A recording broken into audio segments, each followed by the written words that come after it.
সিরাজগঞ্জের সায়দাবাদে নির্মিতব্য ৬৮ মেগাওয়াটের সৌরবিদ্যুৎ উৎপাদন কেন্দ্রের ৮২.22% কাজ সম্পন্ন হয়েছে। ৮,৭৭,০০,০০০ ব্যয়ে প্রকল্পটি বাস্তবায়ন করছে Bangladesh China renewable energy company limited.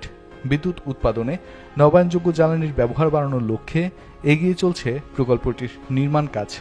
দেশে নবায়নযোগ্য জ্বালানির উৎপাদন বাড়াতে ২০২০ সালের সেপ্টেম্বরে চীনের সঙ্গে সমান অংশীদারিত্বের ভিত্তিতে Bangladesh China renewable energy company limited গঠন করে সরকার।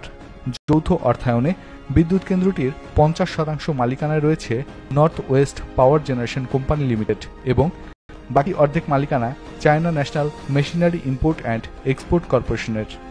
দেশের মোট বিদ্যুতের ১০% নবায়নযোগ্য জ্বালানি থেকে উৎপাদনের লক্ষ্যে কাজ করছে সরকার। তাই দেশের বিভিন্ন স্থানে ৫০০ মেগাওয়াট নবায়নযোগ্য বিদ্যুৎ উৎপাদনের পরিকল্পনা নিয়ে এগোচ্ছে কোম্পানিটি।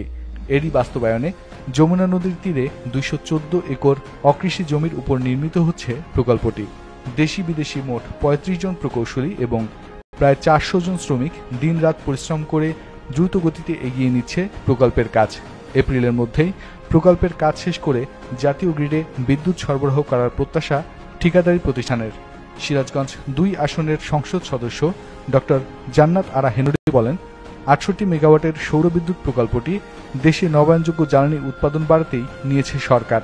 প্রকল্পটি বাস্তবায়ন হলে এই অঞ্চলে দেশি বিদেশি শিল্প উদ্যোক্তাদের কারখানা স্থাপনেও সহায়ক ভূমিকা রাখবে, সমৃদ্ধ হবে দেশের অর্থনীতি।